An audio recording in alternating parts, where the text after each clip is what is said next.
Salams, this is People's Dispatch and you're watching the Daily Debrief, coming to you from our studios here in New Delhi with me, Siddhant Ani. And it's midweek and the week seems to be warming up, a lot happening, particularly over Europe. A day after, in our first story, a day after the US announced a plan to equip Australia with nuclear-powered submarines, a potentially lethal unmanned aerial vehicle was intercepted by Russian fighter aircraft over the Black Sea near the Crimean Peninsula. The MQ-9 drone, operated by the US Air Force, ominously also known as the Reaper, is the US Air Force's first hunter-killer drone capable of long-endurance, high-altitude flights and designed to identify targets with sensors and cameras as well as patch into the US satellite network. It can then destroy these targets with a range of munitions including air-to-air and air-to-ground missiles as well as laser-guided bombs. The US, of course, has claimed that the drone was on a routine surveillance sortie and was brought down by Russian aircraft. This Russia has denied and issued a statement saying no contact was made or weapons used. In a statement by the Russians, I quote, "The drone flew with its transponders off, violating the boundaries of temporary airspace regime established for the special military operation," that is Russia's special military operation in Ukraine, which the statement continues, was communicated to all users of international airspace and published in accordance with international standards. End quote. Abdul has been watching these developments, both bemused but also very interested. Abdul, back over a decade ago, an actual F-16 fighter squadron was converted to operate these drones. So the fact that this is just a surveillance operation, that this machine was just out there taking photographs, needs to be taken with a pinch of salt. Of course, particularly when this is the reason where there is not only the current war which is going on inside Ukraine. There has been a long history of kind of, you can say, conflict. Crimea is one, of course, and the entire Black Sea region, the Central Asian region. This is the place where Russians particularly put a lot of emphasis about their national security, and therefore US attempts to kind of surveil the region, even if it is surveillance only, is again questionable. For example, when yesterday Russian ambassador to US was called by the US State Department, after that he came out with a statement questioning the entire the motive of the US flying all the way, US drones flying all the way to over Black Sea, which is thousands of kilometers away, talking about how this is related to the larger NATO surrounding the Russian borders to Europe and to Asia, and also questioning the US role in the larger Ukrainian war, claiming that the presence of US in the region is not a routine. It should not be seen as something which is innocent, and also claiming that these drones basically collect data which can be used and which will be used. In fact, that was the line, which will be used against Russia by the Ukrainians. The data will be transferred to Ukrainians and it will be used to attack the Russian regions. And so this entire episode should be seen in the larger geopolitical and geostrategic calculations. Abdul, at the same time, we're also hearing reports of joint NATO air forces intercepting some Russian planes, and of course, we know Hedgehog, which is the exercise involving 10 NATO countries, and of course, including Sweden and Finland, who perhaps might join the alliance, are underway currently. All of this not helping in any way to ease any kind of tension between Russia and the United States. And again, we are stuck at the same point where there seems to be no conversation in the direction of possible peace. Well, that is exactly the point.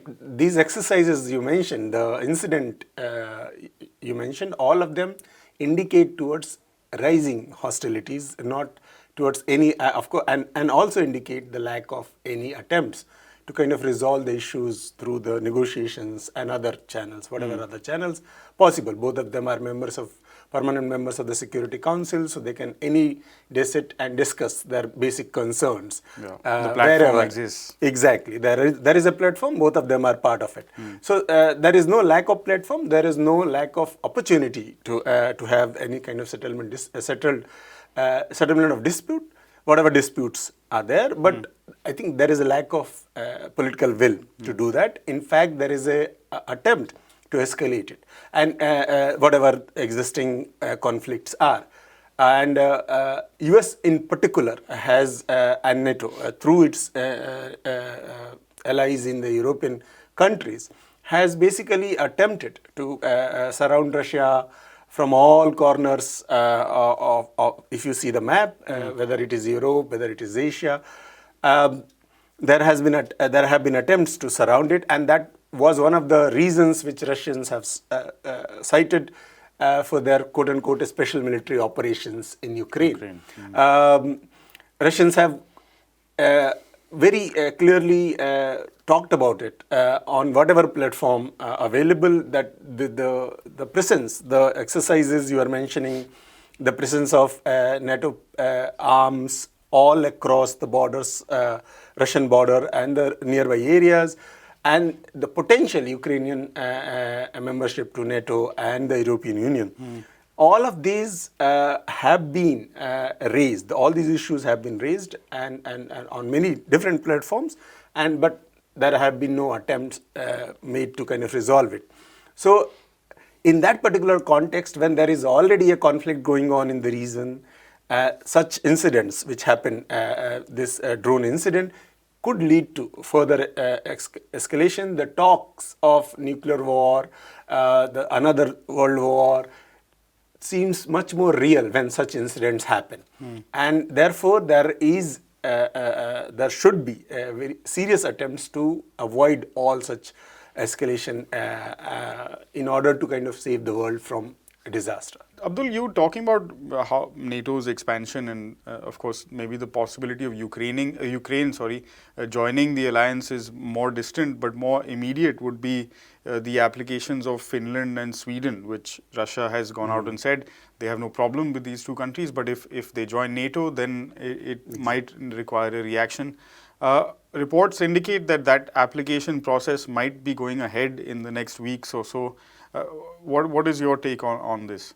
The only objection, most of the NATO countries have agreed on that particular issue. The only objection were raised by Turkey, and those objections was also not related to these countries joining NATO would have any implication for the geostrategic or geopolitical maneuvering in the world. That is not the objection. The objection is related to Turkey's own domestic politics, its stance towards the Kurdish minorities, and these countries take on that. So if these countries are ready to amend that particular take they have about the Kurdish minority, Turkey is also open for their membership. It means there is a consensus among all the NATO members about expanding its membership. And that basically is the fundamental flaw with that organization. Because that expansion, of course, creates fear and creates some legitimate fear in the minds of the countries which are basically against which this particular expansion is intended.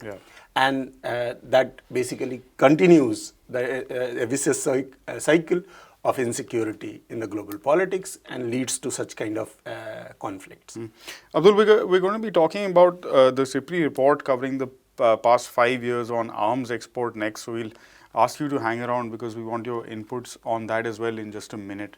So like I was saying, the SIPRI report, that is the Stockholm International Peace Research Institute, was released on Monday. This covers the 5-year period between 2018 and 2022.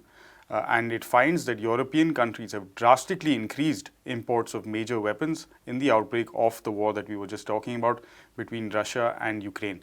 The report indicates that there's been a spike of close to 50% in arms imports in this 5-year period in European countries, and the figures for NATO members are even higher.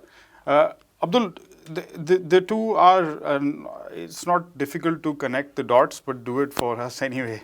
Of course, if you see one of the major findings of this year's report of SIPRI is that European countries have increased their arm imports, and that increase is not a minor, regular, routine increase, almost half, 50% increase. And among all the European countries, Ukraine, which was one of the very insignificant country when it came to arms import earlier, has Perhaps become exporting more earlier than exactly. was It was being the having the legacy of the part of the Soviet Union. Of course, it was the arm exporting country, but within few years, it has become the third largest importer of arm in the world, and that basically means there is a growing armament in Europe, and it is also related to the NATO emphasis. If we remember, US during the Trump administration had asked the European members of NATO to increase their defense expenditure. And that should be seen, the increase in the purchase of arms should be seen in that larger context. Most of the European countries, by the way, are also the arms exporters. Germany, France is the second largest exporter of arms, the third largest exporter of arms. Germany is one of the significant players. Sweden is. And there are many more. UK, though not a part of European Union, but also one of the largest exporters of arms in the in the world. Despite the fact that they have the capacity to produce arms for themselves, they are not satisfied with that capability, and they are importing more and more arms, particularly from the US. There is an economic side of it, of course. But if you see only in the context of the strategic and aspect, this increase basically indicates towards the larger goal of both the US and the NATO members, which is basically, though they are not pronouncing it, they have tried to say that China is their primary enemy at this, potential enemy at this stage, but Russia in particular is in their mind. And that is basically what SIPRI report puts on the table. You rightly pointed out that in that sense, the biggest gainer from this whole export aspect of it is the United States, which has once again emerged as the largest exporter of especially high-tech weaponry. And now, like we were talking about earlier, they've decided even to their nuclear propulsion technology will also be shared with the United Kingdom and Australia. India has emerged, Abdul, again as one of the big spenders in the global arms trade.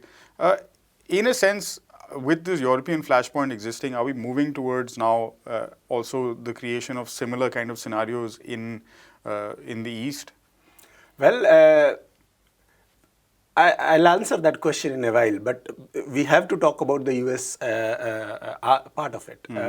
As you rightly pointed out, US is the largest exporter of armament, and the share in its global export has increased from 33% to 40%, and of course, mostly at the cost of Russian. But so, if we see the sanctions, US position vis-a-vis Russia, sanctioning its industries, particularly the armament industry, Russia being the greatest rival, has, apart from the values which US tries to put in the global politics, that this is about democracy, about security, and so on and so forth, this has also to do with the economic part of it. So its armament industry is growing because US is also using its economic and political power to basically eradicate whatever competition is there in the global market. And so both a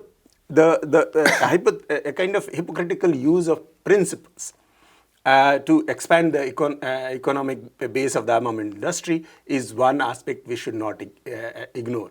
Well, as far as the East is concerned, particularly East Asia as a whole, which of course includes China and other India, which is the largest importer of armament, which has emerged as the largest importer of armament, has become as a biggest reason in terms of the global arms trade, the share in the global arms trade. Despite the fact that there is a decline, as most of the other reasons, but if you see individual, there are sub-reasons. East Asia, in particular is a big reason, and which also includes South Asia, which also includes Southeast Asia, then East Asia, and so if you see, overall, this region has become the biggest market of the global arms industry, and there is an attempt by the US. They have allies, just like in Europe, there is Russia against the other European countries. There is China against the traditional US allies like Japan and South Korea, which have seen the you can say one of the largest percentage increase in terms of weapon imports. Japanese more than 170%, South Korea more than 60%. And one should ask, what is the primary source of weapons there? 80%, more than 60 to 70% of weapon from the United States is bought by US, and if you see, more than 90% of all their weapons are bought from NATO countries. Which includes France and Germany. So all this, if you see, there is a new front within East. India, of course, there are other larger geopolitical considerations. We don't have time to go into that, but of course, India, even if we exclude India, because the primary source from which India imports the weapon still remains Russia. Arrival of the United States. But if we see East Asia in particular, the new countries which have emerged the largest, one of the largest buyers of weapons, most of them are buying weapons from the US, and there has been, in fact, larger incentives given by the US is trying to kind of create much more a kind of political atmosphere which will facilitate further increase in the weapon arms trade in the region. For example, talking about the quote-unquote increasing threats from China, which basically ultimately culminates into the talks of the new Cold War. Yeah. And an arms race that is well and truly on. Thanks very much for your time and for talking about both of these important stories, Abdul. We'll have you back on the show, I'm sure, very soon. And finally, the political drama in Pakistan is continuing, with the government today making an abortive attempt to arrest former Prime Minister and the leader of the Pakistan Tehreek-e-Insaf Party, Imran Khan. Khan, the former cricket captain, has several cases against him and offered to sign a guarantee that he would appear in an Islamabad court on Saturday. There was a standoff between his supporters and the police outside his residence as the drama unfolded. Imran says the government is acting outside the law, and the move is likely to engender more sympathy for the one party that seems to have gained the most from Pakistan's ongoing political turmoil. Shreya is in studio now and covers Pakistan for People's Dispatch. She has all the details. Shreya, good to have you in the studio. What's the latest coming out of Pakistan? Right, Siddhant. So, since the evening of March 14, in Lahore, where is the residence of Imran Khan is, there's been a sort of a standoff between, like you mentioned, the army, not the army exactly, the police, along with special security forces, and the PTI followers, supporters of Imran Khan. And it turned violent. There were rubber pellets, there was tear gas, water cannons, whatnot. So this is something that's unusual. And to take a larger picture, there's been a lot of political stability since Imran Khan was removed from his position as Prime Minister last year in April 2022. And there's been a lot of political stability, but Imran Khan has been at the center of it all, somehow. So there's been a sort of a political persecution against this man. How we'll see this is because first in August last year, PEMRA, that's the Media Regulatory Authority, actions like these, like it issued a notice that no live speeches by Imran Khan will be broadcasted through satellite media. Come to October, there is the Election Commission says that Imran Khan is disqualified from holding office for 5 years. So these sort of thing, and that culminated in November, where there was a attempt on his life while he was at a long march from Lahore to Islamabad at Wazirabad. So that kind of has escalated things, and this is no ordinary political drama. Surely there's been political stability in the history of Pakistan, but the sort of trajectory that we are seeing is indicating and speaks for itself about a certain targeting of Imran Khan. Surely there's been a lot of political mobilization by his party, by Imran Khan, calling for general elections. The man was himself dissatisfied with the kind of, after losing the no confidence vote in the parliament last year.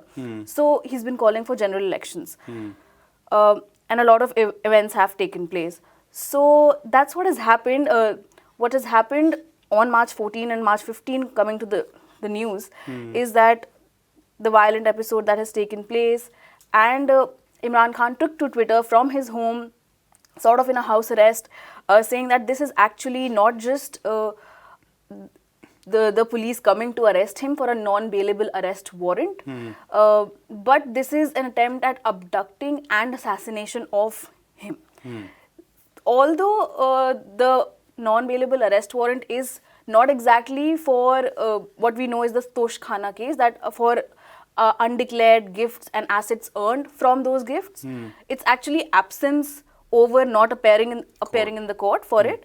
So there's a certain unusual aspect to how things have folded in the last 24 hours in Lahore. Fair enough. That's it. Yeah. Fair enough. And like you're pointing out, this is something that we see in Pakistan in kind of a cyclical manner. And therefore perhaps not so surprising, but the manner in which it's gone down maybe a little bit is, I'm assuming there will be some resolution to the immediate circumstances, particularly with Imran offering to sort of guarantee that he will appear in court and move forward. But in the bigger picture, Shreya, doesn't this play into the very kind of support base that Imran Khan is trying to build and continue somehow to sort of steer the narrative away from the very serious economic issues and other issues, climate change related issues, for example, that Pakistan is going through at the moment? I agree with you on both these things, Siddhant. So basically, sure, Imran Khan is no agency-less victim to these things. He was somewhere, part of the whole dissolving of provincial assemblies in KP and Punjab, which will lead to by-elections. But those by-elections from last year, when PTI lawmakers had resigned, 37 seats are vacant right now in National Assembly in Pakistan. Those have been cancelled right now. So government is all out to avoid to get the man in the mainstream. But at the same time, that clearly tells about the priorities of the government, because there are larger issues that Pakistan has been seeing, and some of them have really escalated regionally and domestically in the country. For example, the floods were massive last year, and 90,000 people reportedly are still displaced. Then again, the situation with Pakistani Taliban, it has escalated. There are frequently there are suicide attacks, and civilian casualties are increasing, especially in what are understood as peripheral provinces of Gilgit-Baltistan, Balochistan, etc. Another thing is, that's actually the elephant in the room, is the economy in Pakistan. It's in shambles. And how the inflation in the month of February is at record at 30%. There's been currency devaluation, everything that's can be in a list. In February itself, that's last month, the government has passed a mini budget of sorts, which was largely IMF dictated, and which introduced a new tax policy which increased taxes disproportionately, and it also has increased fuel prices twice in 2 months. So all of that speaks about how there are certain things in Pakistan that need more attention but are not getting. Yeah, and also the sort of bankruptcy that exists when it comes to ideas to tackle some of these issues. Yeah, like you mentioned, elections are coming up. The Supreme Court has ordered that at least in KP and Punjab, provincial elections will happen within, I think, a couple of months. Right. Yeah. So keep covering the region for us, and I'm sure the next chapter in this story will reveal itself pretty soon. Thanks very much for your time. And with that, we also bring to a close this episode of the Daily Debrief from Shreya, myself, and the entire team here at People's Dispatch. Thank you very much for watching. As always, we invite you to head to our website, peoplesdispatch.org, for more details on all of these stories and the rest of the work we do. Don't also forget to follow us on the social media platform of your choice. We'll be back again, same time, same place tomorrow. Until then, goodbye.